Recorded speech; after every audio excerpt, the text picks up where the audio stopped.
বাংলাদেশে এবং বাংলাদেশের বাইরে পৃথিবীর বিভিন্ন প্রান্তে যে যেখান থেকে চ্যানেল আই দেখছেন আপনাদের সকলকে ঈদ উল আজহার শুভেচ্ছা। ঈদের বিশেষ তৃতীয় মাত্রায় কথা বলবার জন্য আমার সঙ্গে স্টুডিওতে রয়েছেন আমার বায় বসা আছেন বাংলাদেশ জাতীয়তাবাদী দল বিএনপির চেয়ারপারসনের উপদেষ্টা এবং ঢাকা সিটি কর্পোরেশনের সাবেক ডেপুটি মেয়র আব্দুল সালাম, এবং আমার ডানে রয়েছেন মিস্টার সালামের সহধর্মিণী এবং তিনি নিজেও একসময় স্থানীয় সরকারের জনপ্রতিনিধি হিসেবে কাজ করেছেন ফাতেমা সালাম। স্বাগত আপনাদের দুজনকে তৃতীয় মাত্রায়। আপনারা আপনাদের নিজেদের মতো করে দর্শকদের ঈদের শুভেচ্ছা জানাতে পারেন। মিস্টার আব্দুল সালাম, আপনি প্রথমে। আজকে ঢাকাবাসী এবং সারা দেশের বিশ্ববাসীকে আজকে মুসলমান ভাইদেরকে আজকে ঈদ মোবারক। বিশেষ করে আজকের এই দিনে মধ্যপ্রাচ্যে বা গাজার সেই মুসলমান ভাইদের কথা মনে পড়ে যে আজকে এই সময় কি অবস্থায় তারা আছে। তারপরেও সবাইকে ঈদ মোবারক। আপনার পালা ফাতেমা সালাম। প্রথমে চ্যানেল আইকে ধন্যবাদ, এরপর জিল্লুর ভাই আপনাকে অসংখ্য ধন্যবাদ। চ্যানেলের অগণিত দর্শক শ্রোতাবিন্দু আপনাদেরকে ঈদের শুভেচ্ছা এবং অভিনন্দন। আজকের ঈদের দিনটি কিভাবে কাটাবার প্ল্যান আপনাদের, বা ইউজুয়ালি কি করে থাকেন? সপ্তাহের পরিকল্পনা করে হয় না, তারপরেও মোটা দাগে ঈদের দিন তো ব্যস্ততা, এটা তো বিশেষ করে যারা আমরা ঘরণী আর কি, ঘরে আমাদের তো অনেক ব্যস্ততা থাকে। অ্যাকচুয়ালি ঈদের দিন না, আগের দিন থেকেই থাকে। একটা তো হচ্ছে যে একটা পবিত্র দিন এবং আমাদের আনন্দের একটা, সুতরাং আমরা সেভাবে উদযাপন করার জন্য প্রস্তুতিটা তো আমরা অনেক আগে থেকে নেই। আর ঈদ উল আজহার যে মাহাত্ম্যটা সেটা হচ্ছে একটা কোরবানি দেই এবং কোরবানিটা সুষ্ঠুভাবে হওয়া এবং এটাকে ডিস্ট্রিবিউশন করা, এবং এটা একটা বিশাল দায়িত্ব আমি ভাবি। সেটাকে সুন্দরভাবে করার জন্য সকল প্রস্তুতি আমাদের থাকে। এর সাথে তো আত্মীয় স্বজনের আসা যাওয়া, মেহমান, নিজের ঘরের সব কিছু দেখা, অনেক দায়িত্ব। এবং রাজনীতিবিদের পরিবার তো এটা তো নেতাকর্মী তো একেবারে, এটা তো নাকি তারাই পরিবার, এখন তারাই পরিবার, এটা সত্যি কথা। এবং আমি এটা ব্যাপারে খুব আনন্দিত যে আমাদের নেতাকর্মীরা এবং অসংখ্য নেতাকর্মী মানে আশেপাশায় তো তাদের সাথে একটা দেখা সাক্ষাৎ হয় এবং আমি তাদেরকে একটু আপ্যায়ন করতে পারি, এতে আমি অনেক আনন্দ পাই। এটা আমি চাই। আপনার কাছ থেকে শুনি আপনার প্ল্যান, একা দুজনে মিলে, পরিবার মিলে, সব মিলে। আসলে তো মানে ঈদের বাড়ির যা কিছু সেটা তো সব কিছু তার, এবং সেই করে আজকে থেকে না, এটা পুরাতন সবসময় হয়ে আসছে। এবং আমার তো বাইরের পার্টির আজকে ঈদের নামাজের পরে, তারপরে কোরবানির পরে শহীদ রাষ্ট্রপতি জিয়া রহমানের মাজার জিয়ারত করা, এবং তারপরে সেখান থেকে সম্ভব হলে বাবার কবরে যাই আজিমপুরে, আর না হয় পরে যাই, কিন্তু এটা যেতে হয়। আর এর মধ্যে তো দলীয়, এখন যেহেতু আরেকটা নির্বাচন সামনে, দেখা যাবে যে হয়তো আজকের সারাটা দিন বেশিরভাগ সময় বিভিন্ন নেতা কর্মীদের এখানে ঘুরতে ঘুরতেই সময়টা পার হয়ে যাবে, আর বাড়িটা তো ওই সামলাবে, এই অবস্থায়। তো সামনে নির্বাচনকে সামনে রেখে একে রাজনীতিবিদ, উনিও বেশ খানিকটা রাজনীতিবিদে বলবো, আমি খানিকটা বলবো না, বেশ খানিকটা, সব মিলিয়ে একটা বাড়তি আকর্ষণ, বাড়তি চাপ তো নিশ্চয়ই এবার আছে।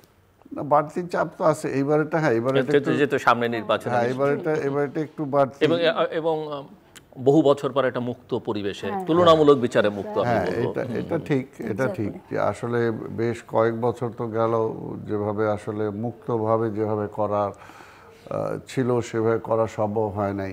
ইভেন আমার ছেলে মেয়ে বা সবাইকে নিয়ে যেভাবে করা সেভাবেও সম্ভব হয় নাই। অনেকেই দেখা গেছে যে সে হয়তো ছেলের কাছে আছে, সেখানে আমার নাতিরা আছে, সেখানে আছে, এর জন্য অনেকেই তার দেশে করা সম্ভব হয় নাই, এবং আমার পক্ষেও সবাইকে নিয়ে করা সম্ভব হয় না। তো এবার হয়তো অনেকটা আগের চেয়ে কিছুটা ভালো অবস্থায় আসা, এবার যা করছি এবার তো সেটা স্বাভাবিকভাবে কিছুটা তো অবশ্যই ভালো বলতে হবে, এবং এটা আশা করি যাতে এটা আর বাধাগ্রস্ত না হয়, যাতে এইভাবে অত পরবর্তী ঈদগুলো যাতে এইভাবে আসে সবার জীবনে, শুধু আমার জীবনে না, সবার জীবনে। সো আপনার কাছ থেকে একটু আমি পরিবার সম্পর্কে ধারণা শুনতে চাই।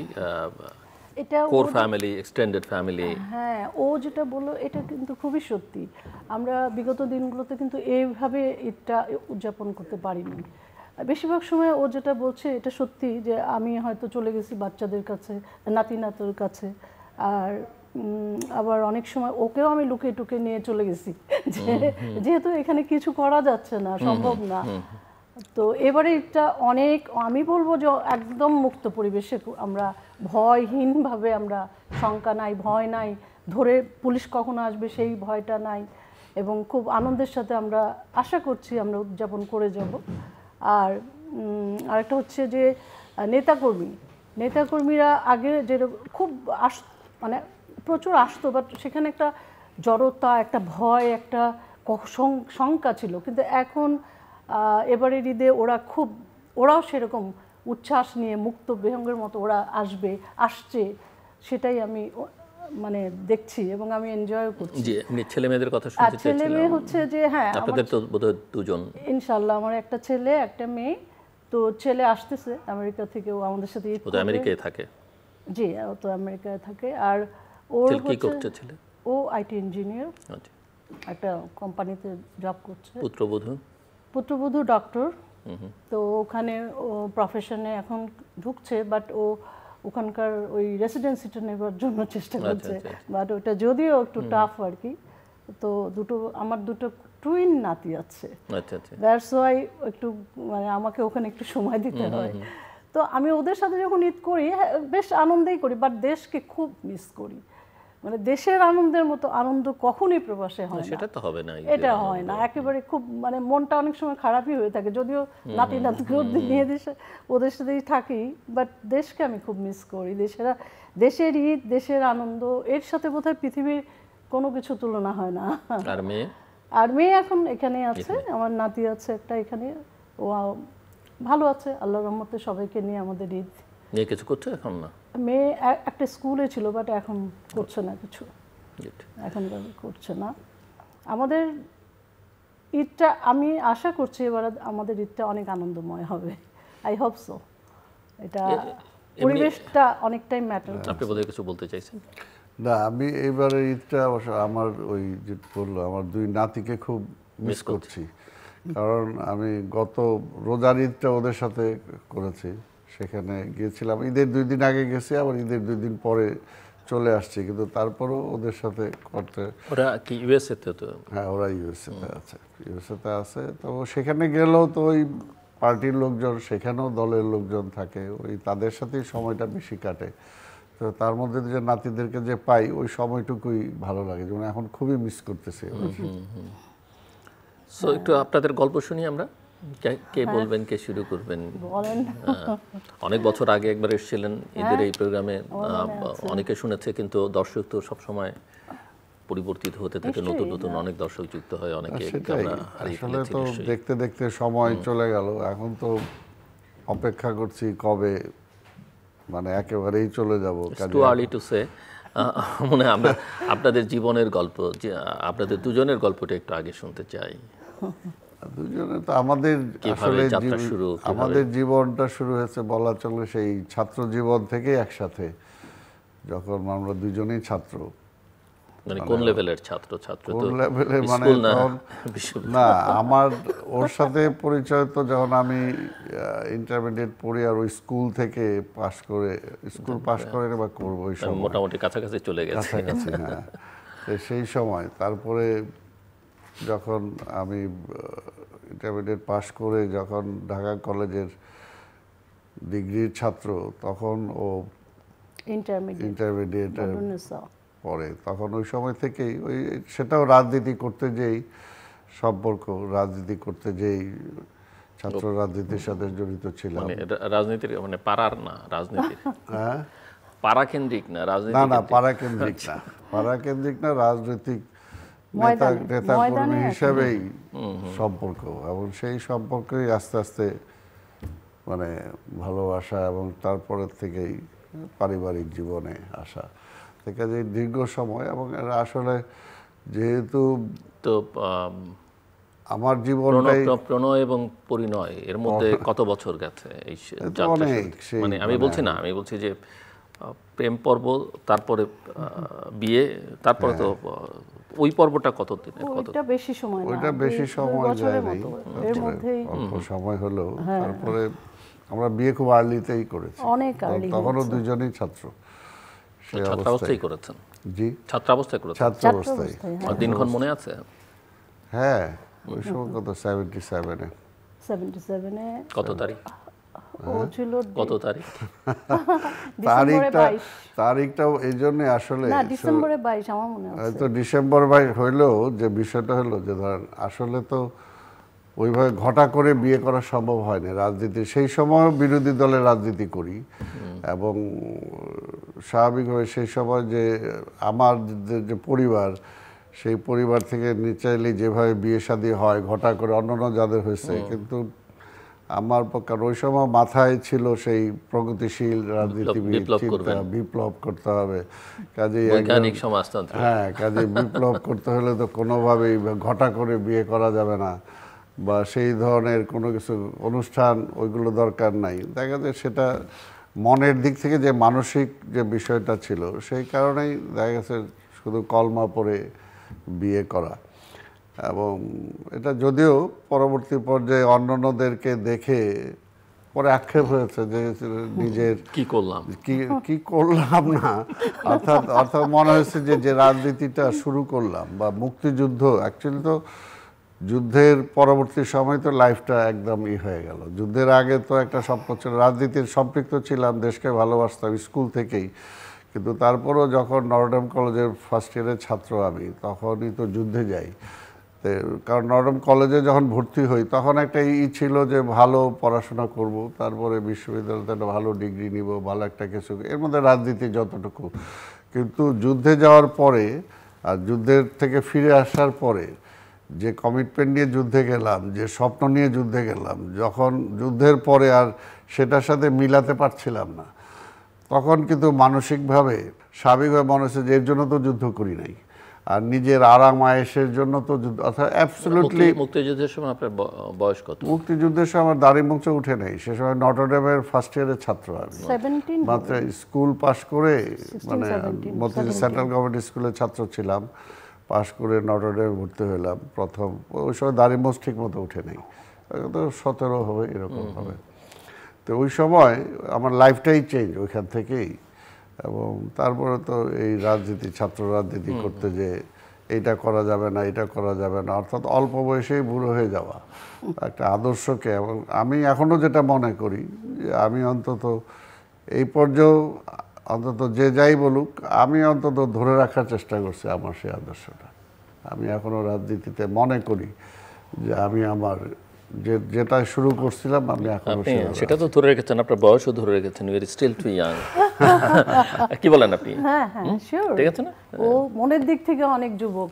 কেন সে যেভাবে যে স্পিডে কাজ করতে পারে, রাজনীতির কাজই করে, তেমন বাইরের বিশেষ কিছু না। মানে সেটা বোধহয় এখনকার ইয়াং ছেলেরাও পারবে না, ইভেন আমার ছেলেও পারবে না। ও যে স্পিডে কাজ করে, একদিনে বোধহয় 10 থেকে 12টা প্রোগ্রাম সে অ্যাটেন্ড করে এবং হাঁটতে পারে। তারপর হচ্ছে যে প্রচুর পেশেন্স নিয়ে রাত্রে 2টা পর্যন্ত অফিস রুমে বসে নেতাকর্মীদের সাথে সময় দিতে পারে। এগুলো সেইখানে আমি বলবো অবশ্যই সে এখন ঘরে কিছু করে। হ্যাঁ জি, ঘরে কিছু করে? খুব একটা না, না একেবারে একদম না। একটু আপনার কাছ থেকে শুনি, ওই যে ওই 2 বছরের গল্প কিভাবে শুরু হলো, কে শুরু করলো, তারপরে তো দুজনই ছাত্র, সেই বয়সে বিয়ে খুব আয়োজন করে হয়নি উনি বলেছেন বটে, জাস্ট কলেমা পড়ে, বাট অ্যাডভেঞ্চার, সাসপেন্স এগুলো তো ছিল নিশ্চয়ই পারিবারিকভাবে। জিলুর ভাই, আপনি এখনো ইয়াং, বাট আপনিও যখন ইয়াং, মানে ইন্টারমিডিয়েট কলেজ এরকম সময়, আপনার ওই সময় যদি আপনার একটা প্রেম এসে থাকে, আমি জানি না তখন আপনার এসেছিল কিনা, হয়তো এসেছিল, আপনি ইউ আর ভেরি হ্যান্ডসাম, তো তখন আপনি বুঝতে পারেন তখনকার অনুভূতি, ভালোবাসা, আকর্ষণ, মানে এটার সাথে আমি এখনকার দিনের ভালোবাসাকে মিলাতে পারি না। আমাদেরটা একেবারে অন্যরকম মনে হয় যে আমরা যখন, তখন আমাদের গাড়ি ছিল না, আমরা কিন্তু ওর একটা হুন্ডা ছিল, তো হুন্ডার পিছনে আমি বসতাম। তো আরো অনেক বড় অ্যাডভেঞ্চার সেটা। হ্যাঁ, এবং যখন ও গাড়ি, বিশেষ করে ঢাকা ইউনিভার্সিটির ওখান দিয়ে আমাদের বাড়ি হচ্ছে আজিমপুর আর কি, তো ও আমাকে প্রায় সময় ড্রপ করতে যেত। তো ঢাকা ইউনিভার্সিটির যেটা এখন কৃষ্ণচূড়া দুপাশে একেবারে গাছ দিয়ে, সলিমুল্লাহ হলের সামনে দিয়ে, যেটা মানে ঢাকা মেডিকেলের সামনে দিয়ে, শহীদ মিনারের সামনে দিয়ে, ওই পলাশী প্রান্তর হয়ে আজিমপুরে। তো ওই জায়গাটা যখন ওর পিছনে আমি বসে থাকতাম এবং যেতাম, মনে হতো পৃথিবীতে এর চাইতে সুখ বোধহয় আর কিছু না। আকাশে উঠছেন মনে হচ্ছে। রাইট। তবে এত আর্লি ম্যারেজের পক্ষে আমি ছিলাম না। আমার একটা ইচ্ছা ছিল, সেটা হচ্ছে যে আমি ডক্টর হব আর কি, ডাক্তার হব। তো আমার আম্মা আব্বা দুজনেরই সেই আশা ছিল, বাট ওই রাজনীতি যখন একটু জড়িত হয়ে গেলাম ওর সাথে আর একটু, তো সেইটা আমার হয়নি। পরে প্রপোজ করলো কে? এইটা একটা প্রপোজ করলো কে, আমি যদি বলি আসলে আমি তা সে তো অনেক হ্যান্ডসাম ছিল, আপনি বুঝতেই পারেন। তো আমাদের কলেজে একবার মিটিংয়ে এসেছিল, আমি তখন বদরুন্নেসা কলেজে পড়ি। তো সেই সময় ওরা আসতো, মানে ছাত্রলীগ করা ছেলেপেলেরা সব আসতো। তো আমরা তো জাস্ট ফার্স্ট ইয়ারে অতটা বুঝিও না। সে খুব হাত পানের খুব সুন্দর একটা বক্তৃতা দিল। তা আমার কাছে মনে হলো, বাহ, বেশ তো, দেখতেও ভালো, কথাও বলে খুব স্পিডে, খুব মানে জোশ আছে। তখন থেকে মনে হয় ভালো লাগাটা। তারপরে আমরা এই বদরুন্নেসার স্টুডেন্ট হয়ে আমরা মধু ক্যান্টিনে যে মিটিং করতাম, মিছিল করতাম। তখনও আমাদের মানে জাস্ট মানে ফ্রক ছেড়ে আমরা সালোয়ার কামিজ ধরেছি, ওই অবস্থায় আমরা কলেজ থেকে ওই মধু ক্যান্টিন যেতাম, আমরা মিছিল করতাম, মশাল মিছিলও অনেক সময় করেছি। তো ওই দেখতে দেখতে, আর ও আমাকে মাঝে মাঝে আমাকে ড্রপ করতো বাসায়, সন্ধ্যা হয়ে গেলে আমাকে নামে। আমার অবশ্য ওখানে একটু আবদার ছিল, তা না হলে তো। সে আবার একটা জিনিস ছিল, অনেক পার্সোনালিটি নিয়ে চলতো। মানে একটা মহিলাকে সে অন্যায় করে একটা মেয়েকে ড্রপ করবে এই পর্যায়ে ছিল না। বাট আমি মনে হয় একটু বেশি পিড়াপিড়ি করতাম, যে আমাকে একটু মানে অন্যদের সাথে যাব, তুমি একটু মানে আপনি একটু আমাকে ড্রপ করেন, এরকম করতো। এই যা হয় ওই সময়ের একটা ভালো লাগা, ভালোবাসা, একটা উন্মাদনা, একটা। বললো কি? আপনি প্রথম বললেন? আমার মনে হয় আমার মনে আছে। হ্যাঁ, আমার মনে আছে। কি হলো? সেটা হলো যে আমাদের ছাত্রলীগ অফিসে ও একটা খুব বিষণ্ণ মনে আপনার বসে একটা পানিকে নিয়ে এরকম ভাবে আর্ট করছিল। হ্যাঁ, তো চেহারাটা দেখে আমার খুব মায়া লাগলো, যে ছেলেটা তো বিষণ্ণ কেন ওই অফিসের ভিতরে এরকম। তো আমি জিজ্ঞেস করলাম, তখন ওর মায়ের কথা বলল, যে আমি খুব ছোটোবেলায় আমার মাকে হারিয়েছি এবং আমি খুব মিস করি, যখনই আমি একটু থাকি, আপসেট থাকি, মাকে খুব মিস করি। আমার হঠাৎ করে মনে হলো যে ওর ভিতরে একটা শূন্যতা আছে। তো আমি তখন ওর মানে আমার আরেকটু তার প্রতি ইন্টারেস্ট জাগলো, এবং তারপর থেকে আমার বিশেষ একটা দৃষ্টি ছিল, না হলে তো না, সেটা তো বোঝাই যাচ্ছে। তারপর তো মিছিল একসাথে করা, আমাকে নামিয়ে দেওয়া, তারপর আমরা সেই কত স্মৃতি ভাই। সেই না সেই বলার প্রথম আপনি বললেন, উনি রিঅ্যাক্ট করলো কিভাবে, সেটা সেই বিষয়গুলো সেটা শুনতে যাচ্ছি। সে তো ওগুলো খুব একটা এক্সপ্রেস করে না। ধরেন আমি বললাম, আচ্ছা ঠিক আছে, মানে তার এক্সপ্রেশনটা একটু অন্যরকম। সে কিন্তু ওরকম আমি তোমাকে ভালোবাসি, বাঁচবো না, এরকম কিছু না, কিন্তু কোনোটাই না, বাঁচবো না, বাঁচবো। আবার কিন্তু আবার কোনো সময় একটু মান অভিমান হলে আবার 2, 3, 4, 5টা ঘুমের ওষুধ খেয়ে ফেলতো। হ্যাঁ, তো ওইগুলো আমার ননদ ছিল, সে আমাকে রিপোর্ট করতো। বাই দ্যাট টাইম আপনার সঙ্গে ননদের যোগাযোগ হয়ে গেছে। হ্যাঁ, তো বলতো যে না ভাইয়ার অবস্থা খুব খারাপ, আপনি কি বলছেন, কি হচ্ছে, কি এইসব আর কি কুটিনাটি। তো একটা সিম্প্যাথি তো স্বাভাবিকভাবে আমার তো একটা ছিলই। আর ওরটা কি হয়েছে আমি জানি না, ওর মায়ের একটা স্থান আমার মনে হয় অপূর্ণ ছিল। অ্যাকচুয়ালি আমার মনে হয় যে ছেলেরা একটা স্ত্রীর মাঝে তার মাকে খুঁজে, এটা আমার পরে অনেক পরে মনে হয়েছে। তো সেইখানটা থেকে বোধহয় অনেকটা। আর আমাদের বিবাহিত জীবনটা ছিল খুব যে আপনার মানে মসৃণ, ঠিক তা না, কারণ সে রাজনীতি ছিল। রাজনীতিতে আমিও টু সাম এক্সটেন্ট আমিও ছিলাম, বাট সে রাজনীতি থাকার কারণে আপনার পরতে পরতে আমাদেরকে বিপদের মুখে পড়তে হয়েছে, এবং কোনো একটা সময় যে খুব ভালো ছিলাম এভাবে বলা যায় না। বেশিরভাগ সময়ে আপনার জেল, হুলিয়া, লুকানো, পালানো, এই থাকা, এই এই এই 2024 পর্যন্ত আমাদের জীবনটা এইভাবেই গেল। এবং আমি অ্যাকচুয়ালি আমার বাচ্চাদেরকে দেশের বাইরেই নিয়ে গেলাম শুধু এই কারণে। বাসায় সবসময় পুলিশ আসতো, ছোট ছোট বাচ্চা, রাত দুপুরে পুলিশ এসে ঢুকে খোঁজাখুঁজি এইসব, ওরা একটু প্যানিক, একটু ট্রমার ভিতরে চলে যেত। তো এই কারণে অ্যাকচুয়ালি ওদেরকে নিয়ে যাওয়া, আদারওয়াইজ হয়তো বা আমি এভাবে যে বাচ্চাদের দূরে রাখতাম না। পলিটিক্যাল কারণে আমাদেরকে অনেক কষ্ট সহ্য করতে হয়েছে, অনেক। এত মসৃণ ছিল না জীবনটা, এত সহজ ছিল না। আজকে যত সহজে আমরা কথা বলতে পারি অত সহজ ছিল না। সব ইনফরমেশন ঠিক আছে না? মিস না, ঠিক ইনফরমেশন, আছে। Disinformation. I am really grateful তার কাছে, কারণ এটা সত্যি কথা যে আমি বললাম না যে কে কি মনে করলো আমার কিছু আসে যায় না। আমি এখনো ওই বিগিনিং থেকে এখনো দেশের মানুষ ছাড়া অন্য কিছু ভাবতে পারি না, এখনো তাই।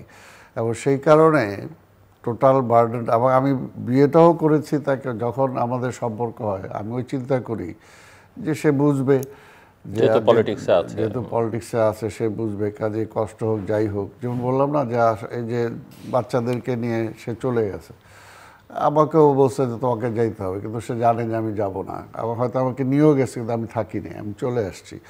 এবং তারপরে যে জেল জীবন, কষ্ট জীবন, আমি রিয়েলি মানে তার কাছে গ্রেটফুল যে আমার ছেলে বা মেয়ে আমাকে সেরকম পায় নাই।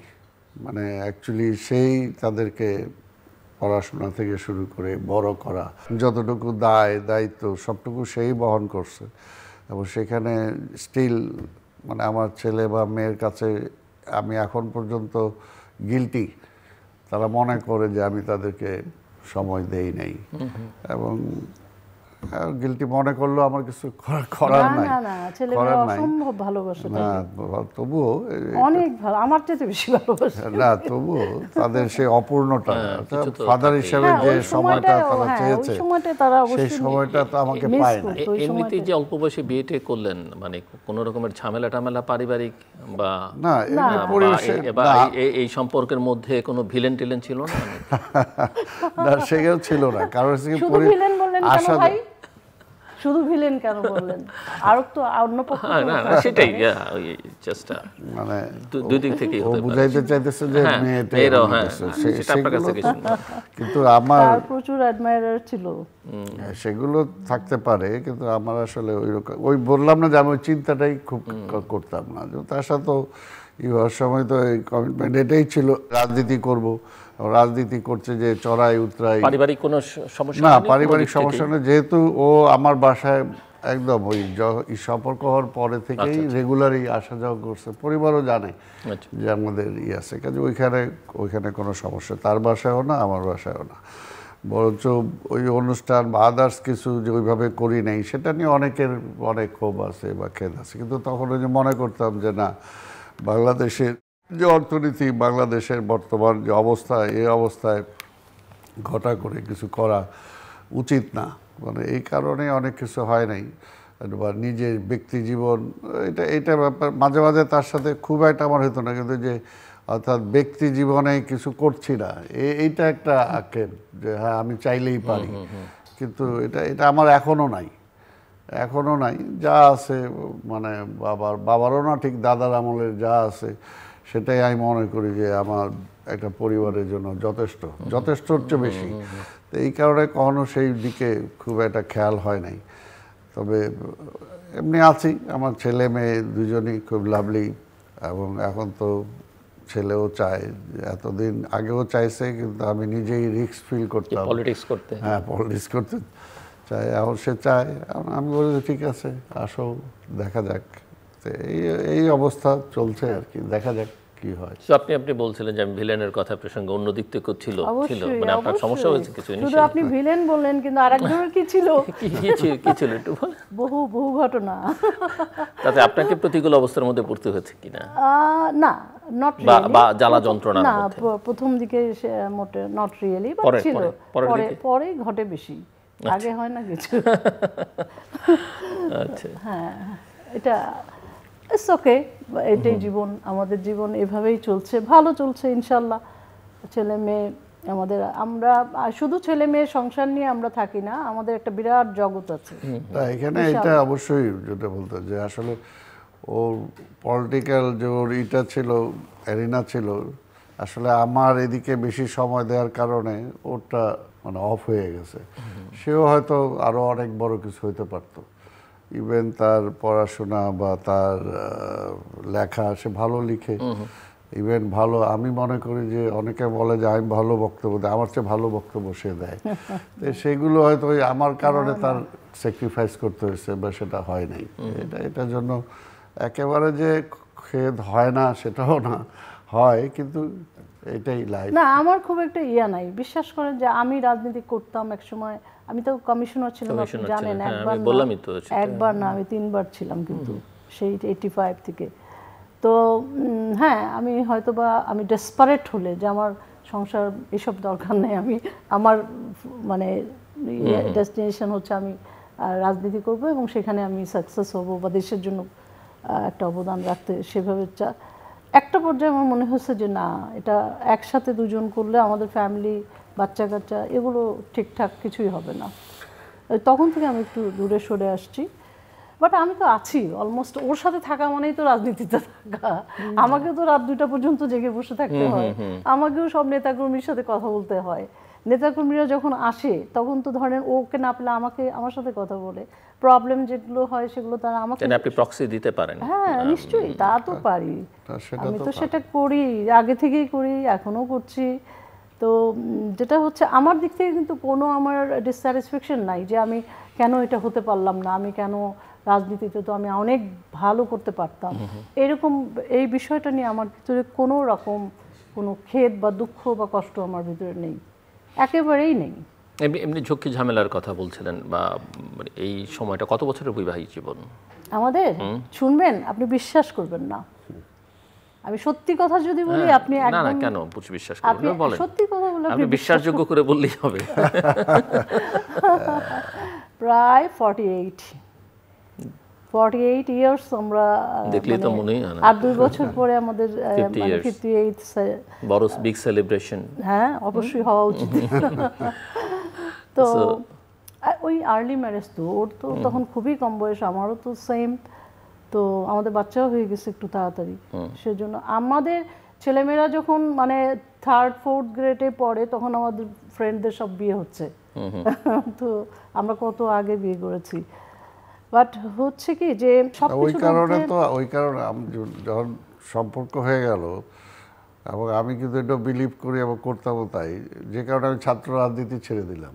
সেই সময় আমি সংগঠনের কেন্দ্রের সাংগঠনিক সম্পাদক ছিলাম, পরের বার হয়তো আমি সেক্রেটারি হব বা প্রেসিডেন্ট হব, কিন্তু যেহেতু ওই সময় অলরেডি আমরা ডিসাইড করে ফেলছি যে বিয়ে করি নাই, তখন বলতে ঠিক আছে, মানে ছাত্র রাজনীতির এন্ড, বিবাহিত ছাত্র রাজনীতি করা যাবে না। আমি কিছু প্রিন্সিপাল মানে ফলো করি, আলোচনাটা তো পরে এক সময় হলো এবং সেটা অনেক ক্ষেত্রে ইমপ্লিমেন্ট করার চেষ্টা হয়েছে, ফলো করি সব ব্যাপারেই, কতটুকু পারি জানি না, কিন্তু আমি চেষ্টা করি। সো আপনারা এমনিতে সময় কাটান কিভাবে, অবসর সময়, আনন্দের সময়? রাত 2টার পরে সময় কাটানোর সময় হয় আর কি, এর আগে কোনো সময় নাই, কারণ আমি এমনিতে অবসর ছুটি ছাটান নাতিদের বাদ দিয়ে, মানে বিনোদন বা অন্যান্য? একটা জিনিস যেটা হয় যে আমরা আসলে কিছু কিছু সময় নিজেদের মতো করে অবশ্যই আমরা ভালো কাটাই, সেটা হচ্ছে যে আমরা যখন দেশের বাইরে থাকি অবশ্যই আমরা খুবই ঘুরি, মানে এত ঘোরাঘুরি খুব কম মানুষই করে, যেটা আমি আই লাভ ট্রাভেল, সো ও খুব পছন্দ করে ঘুরে বেড়াতে, খুবই পছন্দ করে। আপনি এই যে আব্দুল সালাম সাহেব নিরীহ মানুষটা দেখছেন না, হ্যাঁ চুপচাপ, না না এত নিরীহ, সে খুব এনজয় করে, আমরা খুবই ঘুরে বেড়াই, মানে সে ফ্লোরিডা যখন বিচে নামে আপনি তো চিনতেই পারবেন না, ওই মায়ামি বিচে যখন নামে বলে যে এই সালাম সাহেব নাকি, সুইমিং করতে ভালোবাসে, সাইকেল চালায়। আমরা অলিম্পিকে ফ্রান্সে যে সেই ছাত্র আমাদের যারা গিয়েছে, ওই যে অ্যাথলেটদের সাথে সব বাচ্চা ছেলেমেয়েরা ওদের সাথেও সাইক্লিং করলো, খুবই এনজয় করছে। আপনি তো স্পোর্টসের সঙ্গেও এখনো সংগঠক হিসেবে ইনভলভ। হ্যাঁ, তারপরে আমরা ফ্রান্সে আপনার প্যারিসে একটা আমাদের জন্যই অনার করে ওরা একটা ডান্স প্রোগ্রাম করছিল, তো সেটা আসলে দেখার মতো ছিল না আর কি, আমাদের কালচারের সাথে যায় না। আমরা দেখলাম দুজন একসাথে, তো এরকম আর কি। মানে গ্রিসে গেলাম আমরা, আসলে আমরা অনেক পৃথিবীর অনেক দেশ দেখেছি, এনজয় করেছি। আমরা বই পড়তে ভালোবাসি দুজনে, একসাথে আমরা মুভি দেখতে খুব পছন্দ করি এবং তার মধ্যে আমরা আলোচনা করি। পলিটিক্স নিয়ে প্রচুর কথা হয়, আর কি হবে না হবে। ও অবশ্য আমার মতামতটা অনেক সময় শুনে, কিন্তু শুনলেও সবসময় যে সেটাকে গ্রহণ করতে চায় না।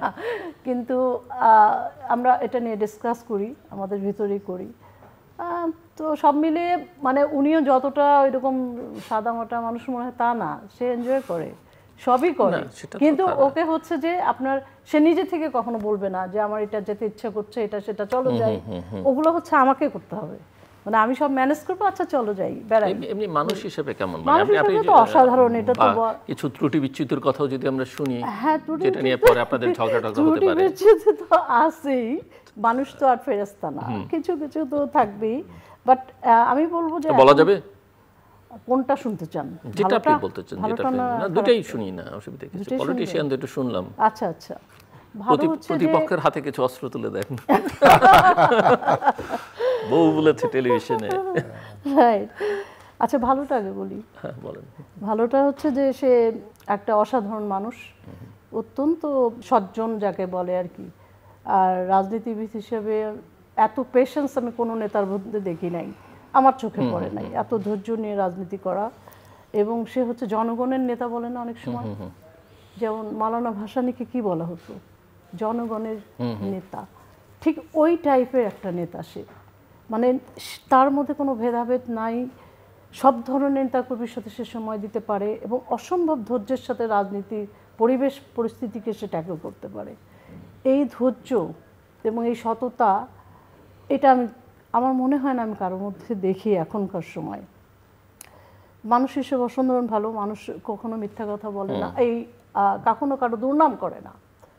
মিথ্যা দু একটা বলে, বাট দুর্নাম যে ব্যাকবাইটিং যেটা বলে, পিছনে কথা বলা, ওইটা বলে না। রেসপন্সিবল, বাট টু অনেক সময় রেসপন্সিবল না, আবার এটাও আছে। তো তারপর বাচ্চাদের প্রতি তার অসম্ভব মায়া, অসম্ভব সে ভালোবাসে, অনেক সময় সেটা প্রকাশ করতে পারে না এবং বাচ্চারা অনেক সময় সেই কারণে একটু ভুল বুঝে, যদিও বাচ্চারা তাকে অনেক ভালোবাসে, আমার চেয়ে বেশি। সারা জীবন ওদের সাথে রইলাম আমি, কিন্তু রেডিমেড, হ্যাঁ, ভালোবাসা বাবার কাছে। আর হচ্ছে যে পরিবার পরিজনের কাছে সে খুব প্রিয়, যেমন আমার ফ্যামিলির কাছে তো অত্যন্ত প্রিয়। ফোন করলে আমার বোনেরা যেসব দুলাভাই কেমন আছে, আমি বললাম ও আগে দুলাভাইয়ের খবর তারপরে আমার খবর। তো বলছে না দুলাভাই কেমন আছে, মানে ওদের, মানে সে আমার ফ্যামিলির কাছে খুবই পপুলার। এবং অ্যাট দ্য সেম টাইম আমার শ্বশুরবাড়িতে তো সে বাঘের মতো একটা নেতা, মানে তার সে ছাড়া তো শ্বশুরবাড়িতে সবাই ওকে রেসপেক্ট করে। আজকে থেকে না, ও যখন থেকে স্কুলে পড়ে তখন থেকে ওকে সবাই তখন থেকে ওকে রেসপেক্ট করে। স্কুল ক্যাপ্টেন ছিল সেন্ট্রাল গভর্নমেন্ট স্কুলে, নটরডেম কলেজে ছিল, ঢাকা ইউনিভার্সিটি, রাজনীতি সব কিছু মিলে সে একটা অসাধারণ মানুষ। আর ত্রুটি যদি বলেন, একটু নেগেটিভ সাইড যদি বলেন, সে ফ্যামিলিটা অত বেশি বুঝে না। ফ্যামিলি যে একটা জিনিস, ফ্যামিলির অনেক কিছু মানে দেখতে হয়, শুনতে হয়, as a father, as a guardian, as a brother, as a, এইটা অনেকটা বোধহয় আমার কাছে মনে হয় অ্যাজ এ হাজব্যান্ড, একটা হাজব্যান্ড এখানে একটু ইয়ে আছে।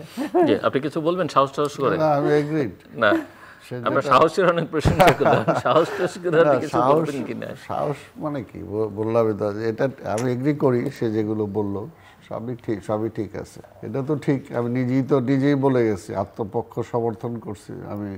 ওনাকে নিয়ে কিছু বলবেন সাহস করে, সেটা আমি জানছি। আপনি না, আমি তো বললাম, আমি তো যে তার অসম্ভব ক্যালিবার ছিল, সবচেয়ে প্রশংসা করলেন উনি। না, এবং সে যেটা সত্য সেটাই, সে হয়তো আরও কিছু হতে পারতো। এবং যেমন ইভেন্ট সে টিচিং লাইফেও ছিল, কলেজে শিক্ষকতা করছে, এই বাচ্চাদের জন্য সে পলিটিক্সও ছেড়ে, প্লাস যে বাইরে চলে গেল, তখন তার টিচিংও ছেড়ে দিতে হয়েছে। তো এটার জন্যই। আর আরেকটা হলো যে তার মধ্যে সেইটা আছে অসম্ভব একটা মানে জেদ, অর্থাৎ যেটা সে চায় যে আমাকে এটা করতে হবে, এবং সেটা সে করার জন্য তার সে ক্যাপাবিলিটি আছে, কোয়ালিটি আছে, এবং সে পারেও সেটা।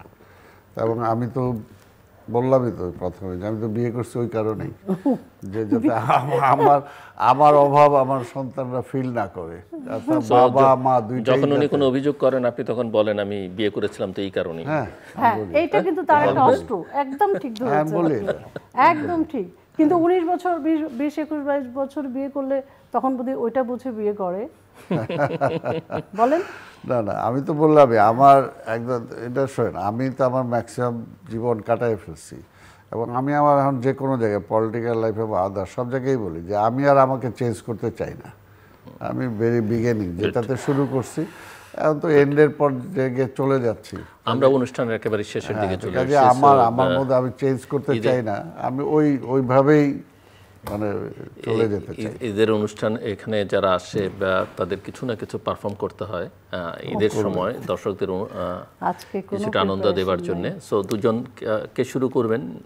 আপনাদের বোঝাপড়া অনেক ভালো, আমরা বুঝতেই পারছি। কে শুরু করবেন কে শেষ করবেন আপনারাই ডিসাইড করেন। প্রিপারেশন লাগবে না, তো ঈদের সময় গানও টানো গাইতে পারি, আমি তো কবিতা ভালো আবৃত্তি করতে পারতাম, বাট আমার কাছে আজকে তো যা মাথায় আছে আপনি প্ল্যান করেন কে আগে করবেন, বা আপনি যদি ওনাকে সময় দেন আপনি একটু কিছু করেন। না আমাকে দেখছেন আমি এগুলোর ব্যাপারে খুবই, এগুলো তো খারাপ কিছু না, ভালো জিনিস। না হয় দুজন একসঙ্গেই করেন, আমরা দেখি। কি বলবো, গান নাকি একটা ছোট গল্প বলি? গান আচ্ছা দুটোই বলেন। উনি কি করবে আগে সেটা ডিসাইড করে দেন। অবশ্য ওরকম মনে হয় না কিছু আমার সাথে সুর মিলাতে পারে, বাট মনে হয় না। আচ্ছা ওনার সঙ্গে সুর মিলিয়ে নেন আপনি, ঠিক আছে ওকে। একটা ছোট গল্প বলেন, তারপর একটা গানের সঙ্গে শেষ করে বলছি, খুব মাকে মনে পড়ছে তো এই জন্য বলি। আমার আম্মা, আমি একটা মেয়ে ছিলাম, ভাই ছিল। তো ঈদের আগের দিন ঈদের 2-3 দিন আগে থেকে আম্মা আমার জামা কাপড় সেলাই করতো, এবং খুব অনেক অসাধারণ ডিজাইন দিয়ে। তো আমি রাত জেগে ঈদের আগের দিনগুলোতে আম্মা যখনই আমার জামাটা নিয়ে বসতেন, তো অনেক বলতে গেলে একদম সারা রাতেই আম্মা সেলাই করতেন। আমি একদম এক দৃষ্টিতে ওই মেশিনটার দিকে তাকিয়ে থাকতাম কতক্ষণে শেষ হবে, আর ওই জামাটা নিয়ে আমি লুকায় রাখবো। তো এটা যখন আম্মা শেষ করতো, সেটা হতো কি ঈদের ঠিক আগের দিন রাত্রে আমার আম্মা জামা শেষ করতো। পরের দিন আম্মা সব ড্রেস বের করে, এটা পড়ো এটা পড়ো। আমার কেন জানি পড়ার সময় আর মনে হতো না যে এগুলো পড়ি, কারণ খুবই মানে কারুকার্য, ফুলকি ঝুলকি লেস টেস লাগানো টাগানো এইসব। তো এটা নিয়ে আম্মা অবশ্য মন খারাপ করতো একটু। তা এখন আম্মার কথা খুব মনে পড়ে যে আম্মা কত শখ করে আমার জন্য জামা বানাতো ঈদের দিন আগের রাত্রে। এখন তো আমরা নিজেরাও সেলাই টেলাই করি না, কারণ আমার মারা কত কিছু করতো, রান্না করতো, সেলাই করতো, তারপর মানে কত কিছু, মানে আচার টাচার বানানো, কত কিছু। সবার শ্রদ্ধা তাদের জন্য, মায়েদের জন্য, অবশ্যই সব মায়েদের জন্য। আর আমাদের আজকের এই ঈদের দিনটি সবার জন্য সুখের হয়ে উঠুক, এবং আমরা যে একটা সুন্দর সুস্থ এবং মুক্ত পরিবেশে ঈদটা উদযাপন করতে পারছি, সেটার জন্য অবশ্যই দেশবাসীকে এবং আমরা আমাদের হাতে যেহেতু সময় নেই, এটা গানে গানে শেষ করি। আপনারা দুজনে একসঙ্গে, আমি ঠিক বুঝতেছি না, ও তো বলবেই। না সুর মেলাবে, আপনার সঙ্গে কণ্ঠ মেলাবেন, তো আপনি একটু যদি আওয়াজ দিতেন নিশ্চয়ই কিছু। না আমি তো জানি না আপনার গান তো কি না, সত্যি আমি এরকম গাই, আমার মেয়ে খুব ভালো কয়েকটা লাইন, হয়তো পুরো গান তো আর সব গাইতে হবে না পুরোটা, মনে হয় না খুব একটা কিছু। চেষ্টা করেন। আচ্ছা ওকে আমাকে নিয়ে একটা 2 লাইন বলি। মুরার জনমের হংস ছিলাম চিরজনে। আমি আসলে গান পাই না। আমরা শেষ করবো। না আমার গানের বক্তৃতাও দিতে পারতেন একটা, আপনি সেই যেই বক্তৃতা পড়ে যেই বক্তৃতা শুনে উনি মুগ্ধ হয়েছিলেন। বক্তৃতা দিতে শুধু একটা কথাই বলতে চাই, যেহেতু গানের প্রশ্ন আসলো, আমাদের জাতীয় সঙ্গীত নিয়ে শুধু একটা কথা বলি। এখন প্রায় যখন বিভিন্ন অনুষ্ঠানে যাই, কোরাসে যখন জাতীয় সঙ্গীতটা গাই, তখন আমার চোখে পানি চলে আসে। এই কারণে, কারণ 71 সালে সেই মুক্তিযুদ্ধে যখন ট্রেনিংয়ে যাই, আসামের হাফলংয়ে আমি ট্রেনিং নিয়েছি। ওই সময় ট্রেনিং পিরিয়ডে যখন যে আমার পতাকাটা উঠতো এবং আমরা গানটা গাইতাম, আজকে যখন মাঝে মাঝে শুনি যে আমার জাতীয় সঙ্গীত পাল্টাইতে হবে, আমি অ্যাজ এ ফ্রিডম ফাইটার বা আমি এটা কেন জানি কোনোভাবে নেওয়া যায় না, আমি সহ্য করতে পারি না। মনে হয় যে তখন বিদ্রোহ করে যা করা দরকার তাই করা। এই যে এইটা আমার ইদানিং, এবং ওই কারণেই আমার চোখে পানি চলে আসে যে এই গানের জন্য, এই পতাকার জন্য লড়াই করেছি, এই দেশটা আছি, আর হাউ ডেয়ার এখন এটাকে পাল্টাতে চায় এই বাংলাদেশে। এটা কোনোভাবে মেনে নিতে পারি না আমি। কাজে গান গাইতে হলে আমার সোনার বাংলা, আমি তোমার ভালোবাসি, গাইবেন একটু গান, এক লাইন। এইটুকুই। আমরা তিনজনেই গাই, সেটাই আপনি শুরু করেন, গান দিয়ে শেষ করি আমরা জাস্ট এক মিনিট। হ্যাঁ, করেন আমার সোনার বাংলা, আমি তোমায় ভালোবাসি, চিরদিন তোমার আকাশ, তোমার বাতাস আমার প্রাণে, ওমায় আমার প্রাণে বাজায় বাঁশি, সোনার বাংলা, আমি তোমায় ভালোবাসি। অনেক ধন্যবাদ। দর্শক, অনুষ্ঠানের শেষ প্রান্তে আমরা সামাজিক যোগাযোগ মাধ্যম ফেসবুক, এক্স এবং ইউটিউবে তৃতীয় মাত্রা লাইভ স্ট্রিম হচ্ছে, আপনারা দেখতে পারেন। টেলিভিশনের পর্দায় দেখতে না পারলে যে কোনো সময় যে কোনো স্থান থেকে ইউটিউবে তৃতীয় মাত্রা চ্যানেলটি সাবস্ক্রাইব করে পর্ব বা পুরোনো পর্বগুলো আপনারা দেখতে পারেন। মিস ফাতেমা সালাম এবং মিস আব্দুল সালাম, অসংখ্য ধন্যবাদ এবং আপনাদের দুজনকেই ঈদের শুভেচ্ছা। দর্শক, আমরা একটি রাজনীতিকের পরিবার, রাজনৈতিক পরিবারের আনন্দ, বেদনা, কষ্টের কথা এবং ভালোবাসার গল্প শুনছিলাম, এবং সেই সঙ্গে দেশপ্রেমের যে অভিব্যক্তি আমরা শেষ প্রান্তে এসে দেখলাম। এটাই আমাদের সবার কাঙ্ক্ষিত রাজনীতিকদের কাছে। আপনাদের সবার জন্য শুভকামনা। ঈদ মোবারক।